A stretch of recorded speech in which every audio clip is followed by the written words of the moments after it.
Boinpally division పరిధిలోని PV enclave Ganeshotsav committee మొదటిసారిగా నిర్వహించిన వినాయక చవితి నవరాత్రి ఉత్సవాలు అత్యంత వైభవంగా ఘనంగా జరిగాయి. వినాయక చవితి రోజున ఉత్సవ కమిటీ సభ్యులు ఏర్పాటు చేసిన గణనాథుడికి స్వాగత కార్యక్రమం నారీమణులు అధిక సంఖ్యలో మంగళ హారతులతో స్వాగతం పలికారు.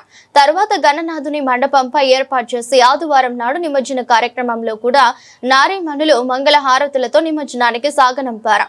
ఈ సందర్భంగా భక్తి శ్రద్ధలతో మహిళలు భక్తి పారవస్యం ముట్టిపడేలా పట్టు చీరలు ధరించి ఒకరికి ఒకరు పసుపు కుంకుమలతో పలకరింపులు చేసుకున్నారు.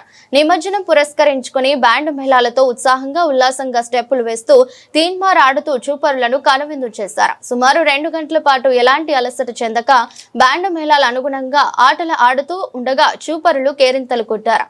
చిన్నారులు పెద్దలు సైతం ఆడగా ప్రతి ఒక్కరూ హ్యాట్స్ ఆఫ్ చెప్పారు. మరి ఆ దృశ్యాలను చూసి నారీమణులందరికీ హ్యాట్స్ ఆఫ్ చెప్పాల్సిందే. మంగళం దేవ గణపతి ఇప్పుడు జయమంగళం నిత్య శుభమంగళం కర్పూరగౌరం కరుణావతారం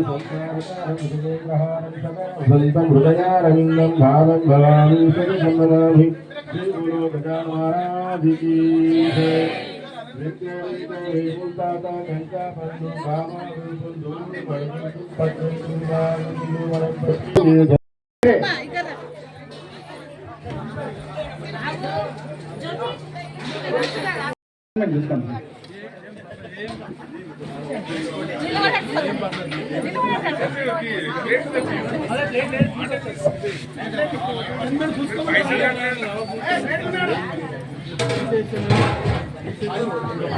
పంచమంటే సాయి గారు మాట్లాడకండి, పని చేయండి.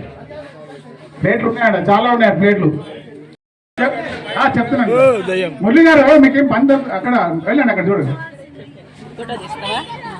శ్రీనివాస్ గారు చెప్తున్నారా? శ్రీనివాస్ గారు కనబడలేదు.